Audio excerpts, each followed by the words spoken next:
They say rent is paid in money, but that hasn't been true in my city for a long time. Rent is paid in exhaustion, in missed meals, in pretending you're fine when your bank app says otherwise. Rent is paid in the quiet panic that follows you home after work and sits on the edge of your bed while you do math you already know won't work. And if you're unlucky enough to cross paths with a company called Eternal Holdings, rent can be paid in something worse. Rent can be paid in memories. I'm Jessie, and I make coffee for people who talk about market trends, while they tap their cards like it doesn't mean anything. I can draw a swan in foam and remember 12 different regular orders, but for months I couldn't remember the last time I felt safe. The city always felt like it was leaning over me, like a tall person standing too close. Even the air felt expensive. The last landlord I had didn't raise the rent with anger. He raised it with a smile, like he was doing a normal thing that normal people do. It's just the neighborhood, he said, shrugging. You know how it is. I wanted to laugh. I wanted to throw a cup at the wall.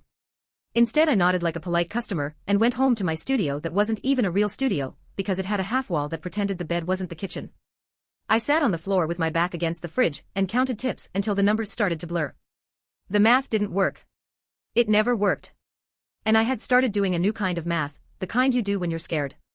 If I don't pay this, I lose that. If I sell this, I keep that. If I skip meals, I might make it. If I sleep at work, I might keep my deposit. If I ask someone for help, I might lose my pride. If I don't ask, I might lose the roof over my head. The business card found me on a rainy Tuesday. That's the only way I can describe it, because I didn't pick it up from a counter and nobody handed it to me with a grin. I was wiping tables near closing time, pushing little wet circles of coffee into the wood, when I saw a card tucked under the sugar jar like it had always been there. Thick paper. Clean print. A logo that looked like a tall building with no windows. Eternal Holdings, it said. Below that, in smaller letters, affordable units available. Under that was an address that didn't make sense, because it sat between two streets that didn't touch. On the back there was a simple line, no credit check. No deposit. No problem.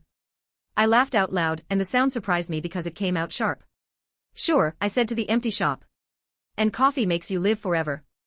I stuffed it into my apron anyway. I told myself it was a joke.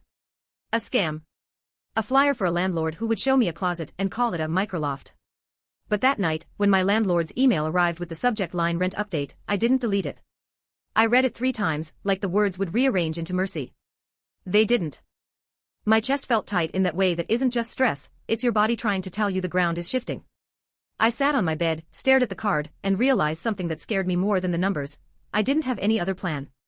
The address led me to an alley that smelled like damp stone and old metal. The rain had thinned to a mist, and the city lights turned it into a hazy glow. There was no sign for Eternal Holdings. No fancy entrance. Just a door with a clean brass handle, like it belonged in a hotel, not in an alley where rats had opinions. I almost turned around. Then I thought about my landlord's email.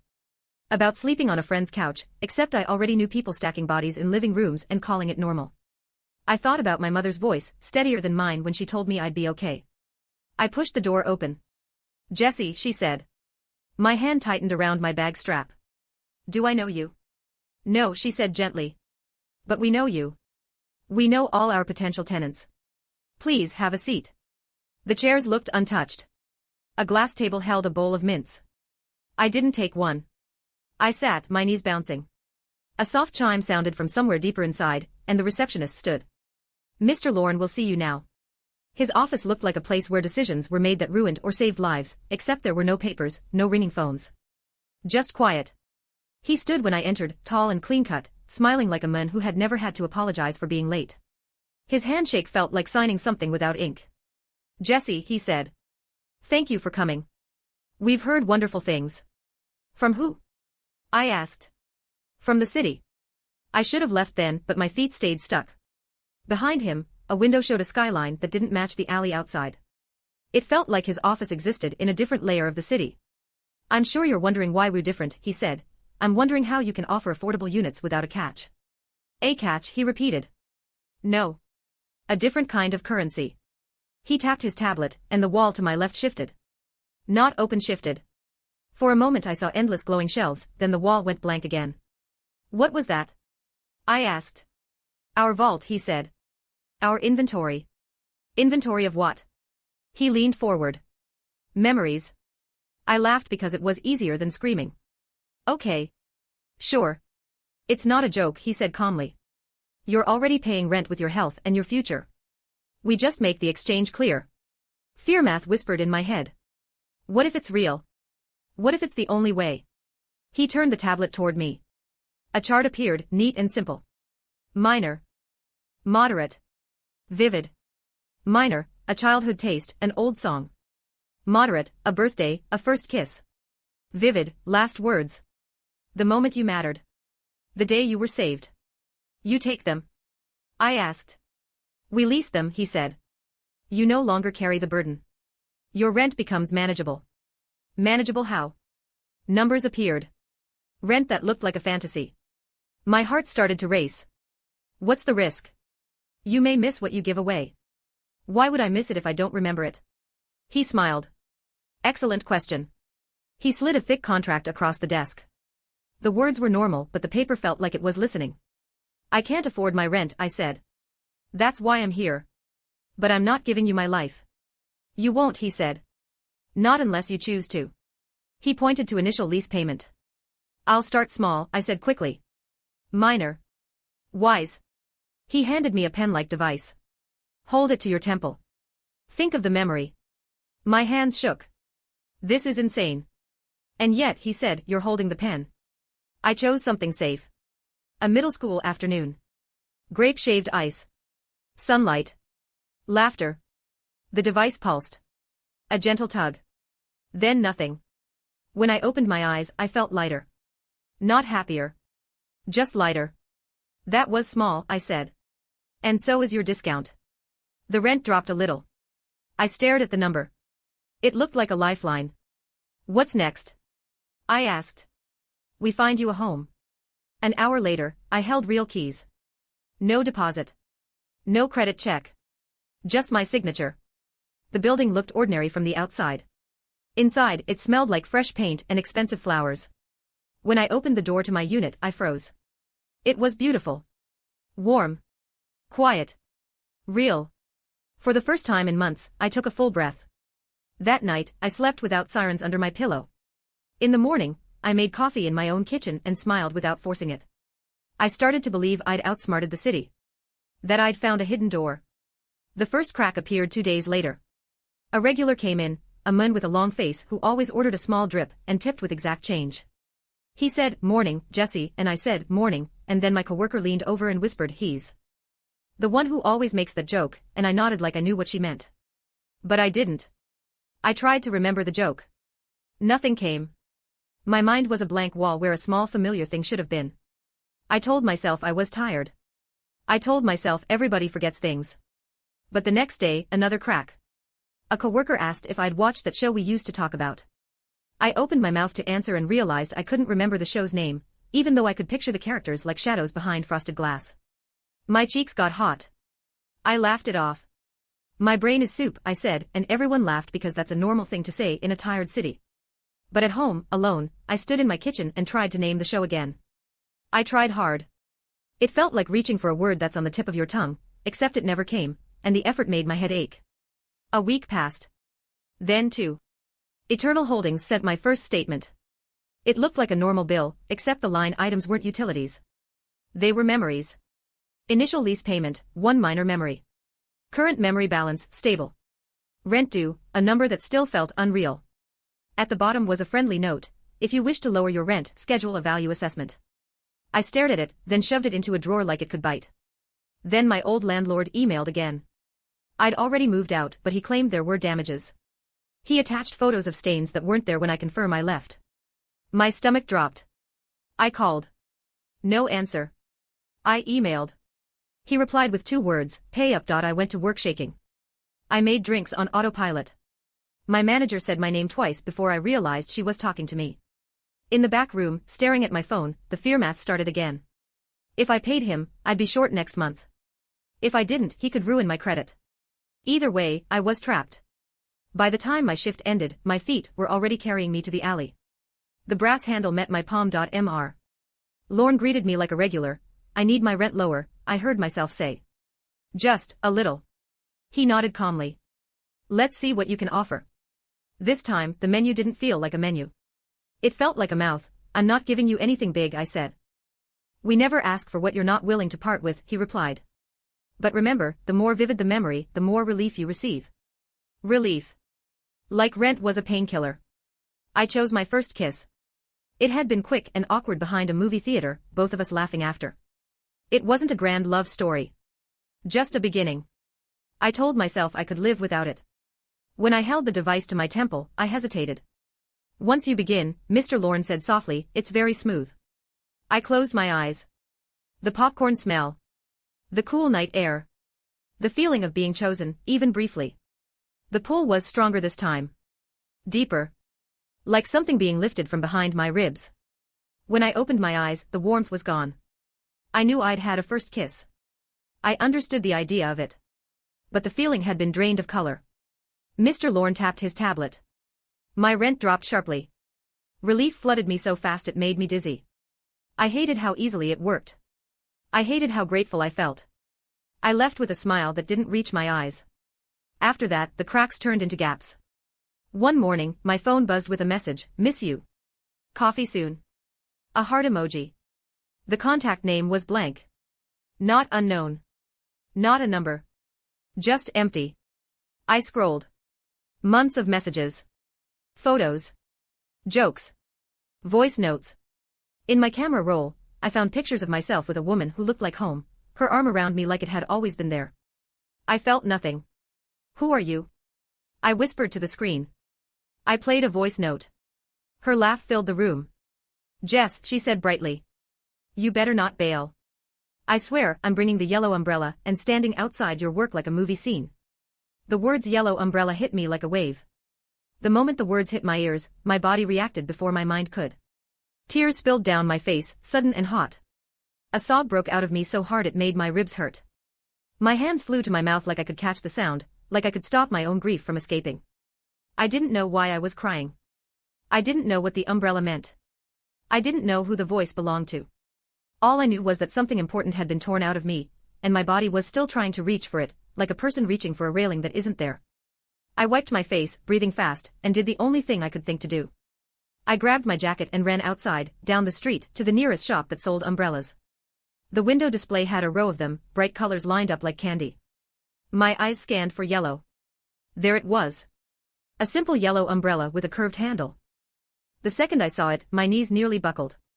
My vision tunneled. A wave of emotion hit me like a memory trying to force its way back through a locked door. I pressed my hand to the glass and shook my head, whispering, stop, stop, like I was talking to a storm. People walked past, glancing at me like I was just another city breakdown. I stumbled back, chest heaving, and realized something that made my stomach go cold. I didn't just forget things now. Something inside me still remembered, but it had been cut off from words and pictures. Like my heart was holding a secret my brain wasn't allowed to know. That night, I knocked on my neighbor's door. I'd seen him in the hallway before, thin and tired, like someone who'd learned how to take up as little space as possible. He opened the door halfway. I think I'm losing my mind, I said. I forgot someone important. And there's this thing. A yellow umbrella. It makes me cry. His eyes sharpened. He stepped aside and let me in. His apartment looked like mine, but emptier.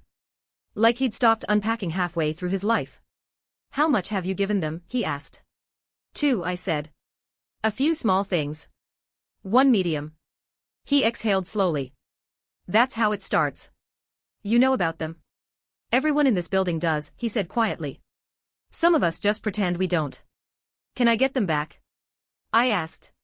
Can I cancel? He shook his head once. They don't do cancellations. That's not legal. He gave a tired smile. It's not about legal. It's about permanent. He pulled an envelope from a drawer and slid it across the table. Inside was a statement like mine, except the list was long. And the rent was almost nothing. I gave them everything I thought I could lose, he said flatly. Then they offered me another option. What option? To get my memories back, he said, meeting my eyes, I'd have to take someone else's. My stomach dropped. That's how the system stays fed, he said. People like us trade pieces until we panic. Then they point us at each other. No, I whispered. There has to be another way. He studied me. If there is, he said, you'll have to look behind the curtain. How? They don't just store memories, he said quietly. They sell them. The room felt colder. To who? People with money, he said. People who want lives they never lived. Grief they didn't earn. Love they lost and think they can buy back. My chest tightened. That's impossible. It's happening, he said. And if you cry at a yellow umbrella, ask yourself what kind of buyer would pay for that. I went back to my apartment and sat on the floor, my back against the fridge.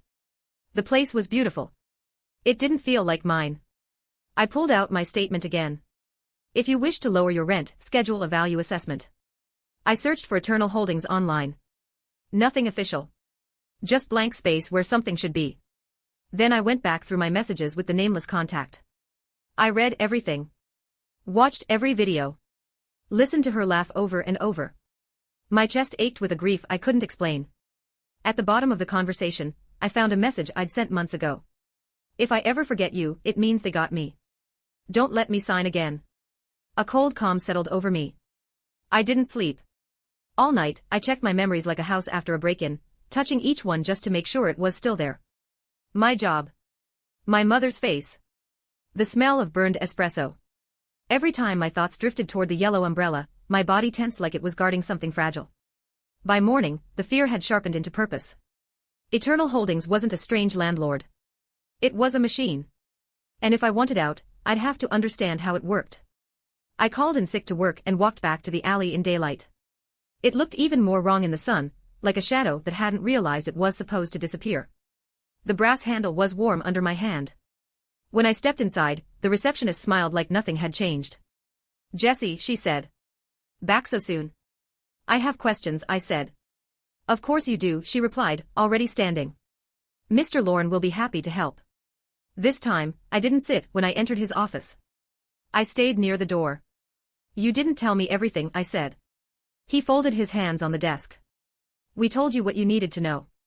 "You sell them," I said. "The memories." "You sell people's lives." A flicker passed through his eyes. "Not guilt. Interest." "We license experiences," he said smoothly. "There's a difference. You're turning pain into entertainment." "On the contrary," he said. "We turn pain into value. Many of our clients find healing in these experiences. By stealing them from people who can't afford rent." My voice shook despite my effort. He studied me like a puzzle. "You're emotional," he said. "That suggests you've given us something vivid." "I want out." His smile softened, like a teacher explaining something obvious. "There is no out. Jessie. Leases are permanent." "Then give them back," I said. "I'll pay more. I'll work more. I'll do anything." He shook his head. "Memories are not refundable. Once integrated, removing them would be damaging to the client." My hands curled into fists. "So what, I'm just supposed to forget my whole life piece by piece?" "You're supposed to adapt," he said calmly. "Most tenants do." I laughed, a short broken sound. "You call that living?" "I call it survival," he replied. "Which is what brought you here in the first place." I stared at him, really stared. He looked human. Normal. Not like a villain from a story. That was the worst part. "How do you do it?" I asked quietly. "How do you live with this?" For the first time, he paused. Then he leaned back in his chair. "I made my trade a long time ago," he said. "Before Eternal Holdings had a name. Before the city learned to eat people alive." "What did you give?" I asked. "My capacity for guilt," he said, like he was stating his blood type. The words landed heavy. "That's not a memory." "It is," he said. "A persistent emotional pattern. A costly one. Very valuable." My skin crawled. "So you don't feel bad about any of this?" "No," he said simply. "And that's why I can see the bigger picture." "And what picture is that?" I asked. He stood and walked to the wall. With a gesture it shifted again, opening fully this time. The vault spread out before us, larger than I'd imagined. Endless shelves, glowing softly, each holding a small glass capsule. Inside each one, light moved like breath. "Human experience is the most renewable resource there is," he said. "People generate it constantly. They waste it. We preserve it." My knees felt weak. "You're hoarding lives." "I'm curating them," he said. "And I'm selective." He turned to me. "That umbrella. What do you think it's worth?" My heart slammed. "You don't get to talk about that."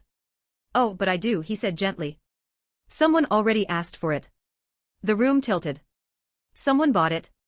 Not yet. But they will. It's special. Who? I asked.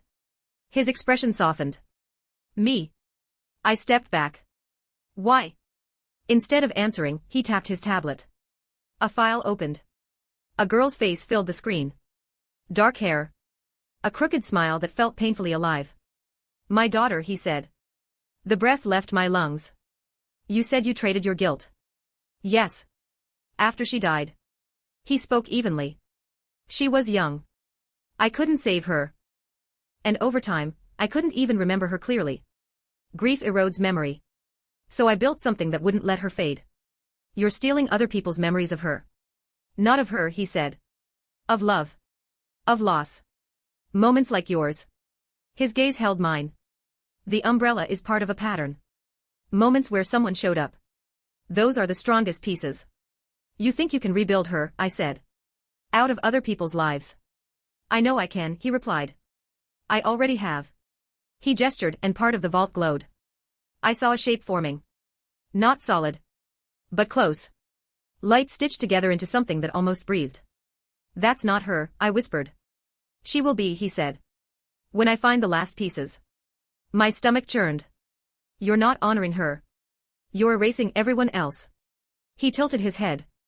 That's the difference between us. You think memory belongs to the person who made it. And you don't. I think it belongs to whoever can use it best. I knew then I couldn't reason with him. Guilt would have stopped him long ago. Love had twisted into obsession, and obsession had built this machine. I thought of my neighbor. Of the nameless friend. Of the message I'd left myself. If I ever forget you, it means they got me. I straightened. You said there was a way to get memories back, I said. By taking someone else's. Yes, he said, watching me closely. What if, I said carefully, I take them from you? Something like amusement flickered across his face. You couldn't afford mine. Maybe not, I said. But I know where you keep the most important ones. His smile faded. Just a little. I didn't wait for permission. I ran. Alarms didn't blare. Eternal Holdings didn't need them. The danger was quieter. Doors that wouldn't open. Hallways that stretched too long. But the vault was open, and that was enough. I slipped between shelves, the air humming. Each capsule pulsed with a life I didn't recognize but somehow felt.